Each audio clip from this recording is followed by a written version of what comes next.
What's up YouTube, it's Sid, and in today's video I'm going to be giving y'all some advice on moving into Rutgers, living in Rutgers, residence life, and all that sort of stuff, because I know for a fact when I first moved into campus, I had a lot of questions and concerns and things that I wasn't certain about. So I feel as though if I give y'all some advice in this video that can hopefully put you guys more at ease about the whole process, that would be good. So this video is going to be breaking down into 4 sections. First, it's going to be moving itself, so like what to pack, how to pack it, things you need to know just about the whole process. Then second, I'm going to talk about dining, what are the dining options at Rutgers, the dining halls, things like that. Then third, I want to talk about the buildings and places that you should get accustomed to when you're at campus because they're important. And then fourth, just some like miscellaneous information that I couldn't really fit in any of the other sections. So without further ado, let's get right into it. So starting off with moving in itself, we have packing, because obviously before you move in, you have to pack your stuff. So my main piece of advice comes with clothing, because that's the main thing you're going to be packing. A lot of your packing space is going to be devoted to your clothes.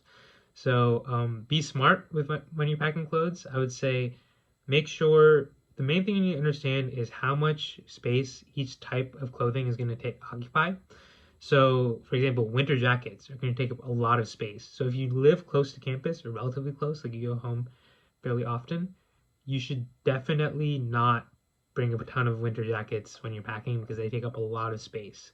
So I would say uh, either A, you can wear your winter jacket when you go because then it won't take up any space in your suitcase, or B, just bring it like a couple weeks later because I mean you're moving in August, right? So you're not going to need your winter jacket for at least like a month. So be smart about that. That's one piece of advice I give. And then just like understand how much like closet space you get because it's not a ton. So you know if you're not gonna be able to bring your whole wardrobe most likely. So like make sure the clothes that you're bringing are clothes you're gonna wear and clothes that you enjoy wearing because you don't want to have a bunch of dead space in your closet.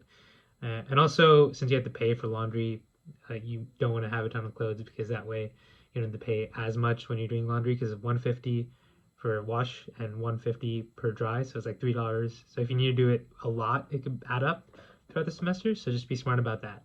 And then next, I'm going to talk about food. So not dining. Dining's next. So food, like packing food. So if when you're packing food, keep in mind that the fridge is not very big. Every room comes with a mini fridge, but it's like not very and a mini freezer.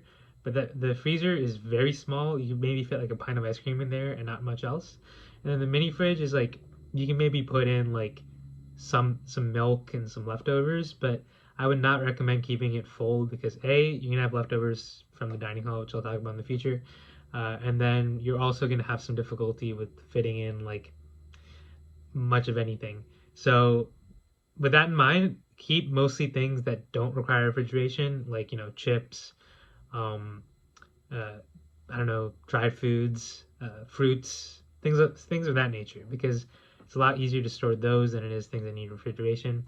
In theory, if you wanted to keep some bigger things in the fridge, you could keep them in your dorm's devoted kitchen, but that's a shared space, so it's maybe not the ideal way to keep them. So just keep that in mind. If you're living in a dorm, you shouldn't pack a bunch of like refrigeratable things because there's not a lot of space for that. Other than that, general packing things that you should keep in mind. Oh, bring a shower caddy because you're most likely going to have to deal with some sort of shared bathroom. Even if you're in a suite, you're going to have to share your bathroom.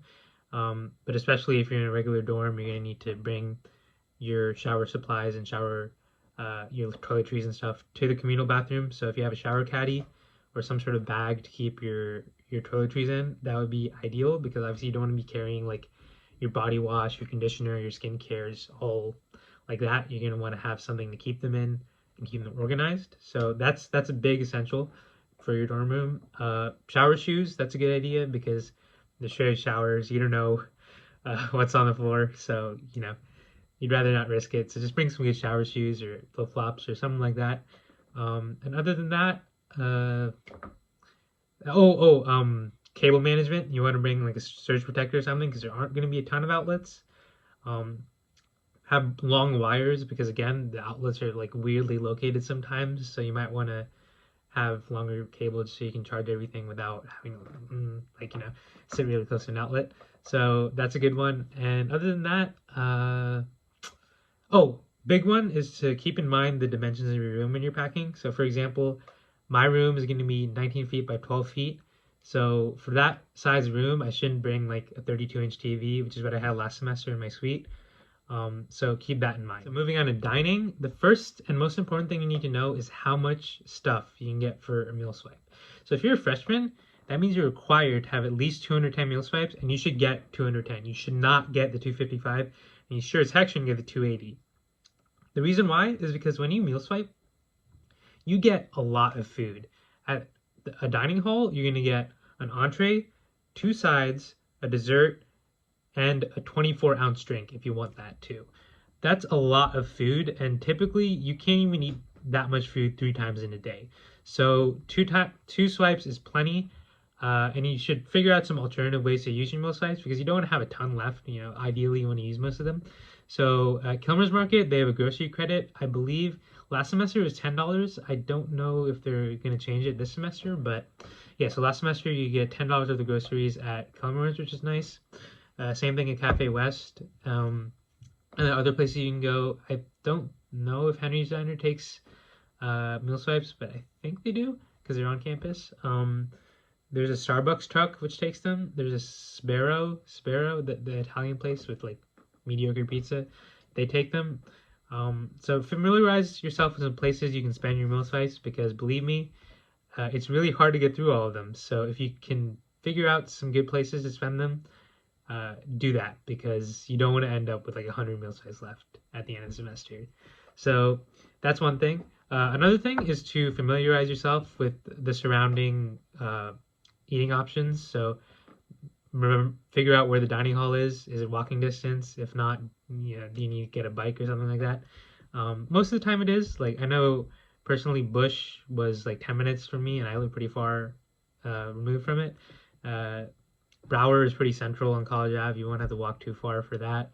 I don't know where the Cook Dug one is because I never have been to Cook Dug, but Livy is pretty centrally located too. So figure out the nearest dining hall. Figure out the restaurants nearby too. I know on Bush there's a Moe's in the student center. On College Ave there's a Starbucks in the student center, and obviously on College Ave there's a ton of other restaurants just like around on Easton Ave and everything. So there'll never be short on choice for food on College Ave.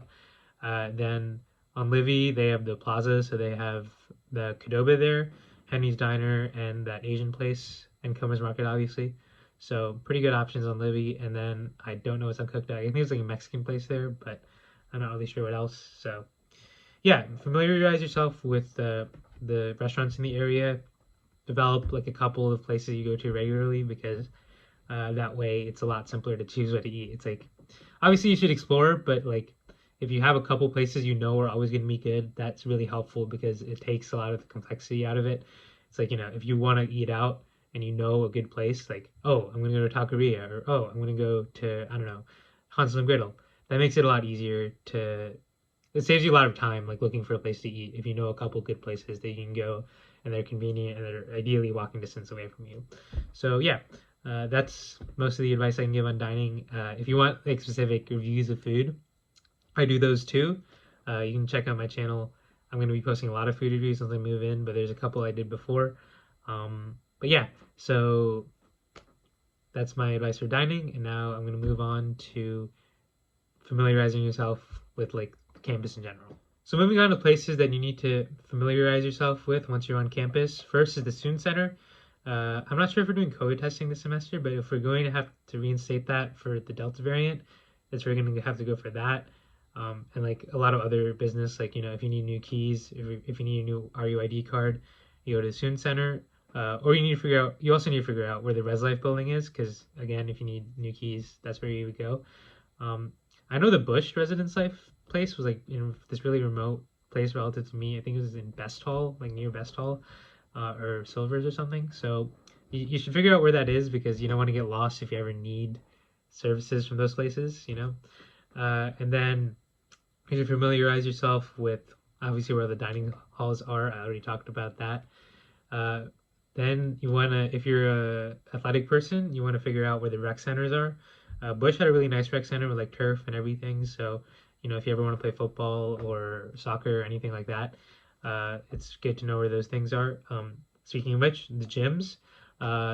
Bush has the best gym. It's called Sonny Werblin, I think is how you pronounce it. It's really big and has like swimming pools and all like basketball courts, all that jazz. So we want like the best gym on campus, that would be it. But I think every campus has its own gym, but Bush is the best one. So like, yeah. Oh, familiarize yourself. This is huge. The bus stop. So the bus schedule is gonna be very different this year.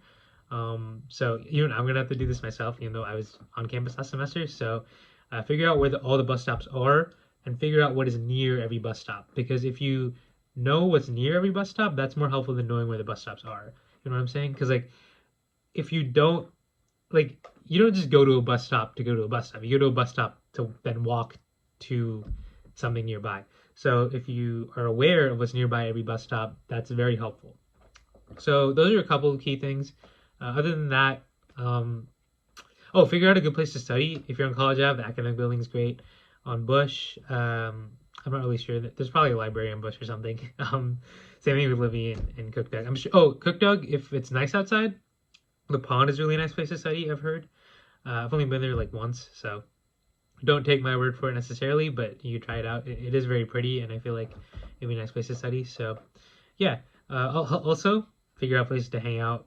I mean, I don't know you as a person, so I don't know where you like to hang out, but some places I like are the Yard on College Ave, and then the Voorhees Mall, which is like the big patch of grass with like the pretty trees. It's gonna be really nice in fall. So if you're in College Ave, or even if you're not in College Ave, that's a good place to hang out. On Bush, the engineering building, I guess. I mean, if you want to like skateboard or something, it's nice. um, on Livy, it's obviously Livy Plaza. That would be the best place. And yeah, so those are the things I would familiarize myself with in my first few days on campus, if I were you. So yeah, moving on to. Okay, so instead of doing miscellaneous information from the fourth section, I'm just going to talk about roommates because I know a lot of people are like up in arms about it because, even if you lived on campus last semester, you probably didn't have a roommate. So it's a whole new experience, right? So the main thing I want to tell you is that it doesn't matter if you and your roommate are friends. What matters is if you can communicate effectively. You can be friends with your roommate, have a great relationship with them, but if you can't communicate, it doesn't matter. You're not going to be good roommates. So even if your roommate is your friend, like you're friends with them from high school or you made friends with them last year at college, they might not be a good roommate. So just the main thing, communicate. If you need the room by yourself, if you're having guests over, when you need to sleep, when you need to be quiet, when things are going down, just make sure. Oh, chores, that's a big thing to communicate about. Just like communicate. That's your main thing. If you guys can't communicate with each other, it's gonna be a problem, and you're gonna need, if it's like really bad, you're gonna need a new roommate. Ideally, you don't want to get to that point because if it's like really irreparable and you need a new roommate, it's a whole process to get a new one. So ideally, don't get to that point. But yeah, that's the long and short about roommates. And then if your roommate isn't already a friend, which is the case for a lot of people, so you should try to be friends with them because obviously if you're living with someone, you should be friends with that person. Living with someone you're friends with is great. So something you can do, the easiest thing is just like ask to go eat. Like if you just like ask your roommate when they're free, hey, you want to go to the dining hall and eat? They're probably going to say yes, right? Because they want to get to know you too. So do that early in the semester and like just build a rapport with your roommate. Another good thing you can do is play board games or video games with them. If you're not in a dorm where you can put your TV and Xbox, board games are better. But if you can, that video games are great too. Then also it's great to watch things together, like sports, Netflix, that sort of thing. Just generally how you make friends. That's how you should make friends with your roommate. That's how you can make friends with a lot of people actually. So, like I made friends with people just because like I had a TV with cable on it, and people were like, "Oh, I really want to watch the Yankees game. Does anyone have a TV?" And I was like, "Oh yeah," and I made a friend that way. So just like being friends with people in your building is really nice because you live near them. It's really easy to hang out with them, really easy to make plans because you don't have to coordinate the locations or anything. So yeah, make friends with people in your building. That's great advice, actually. Um, so I wish I knew that earlier in my semester, but yeah, that's something you can do. Otherwise, that's all the advice I have for you today. I don't want this video to be like half an hour long, so I know y'all are busy. But yeah, if y'all want more in-depth advice videos or if you have any questions, I would love to answer them. So please comment them down below. Other than that, uh, I've been Sid. And yeah, hope you enjoyed the video. If you did, give it a thumbs up, comment, subscribe. You know the drill. Peace.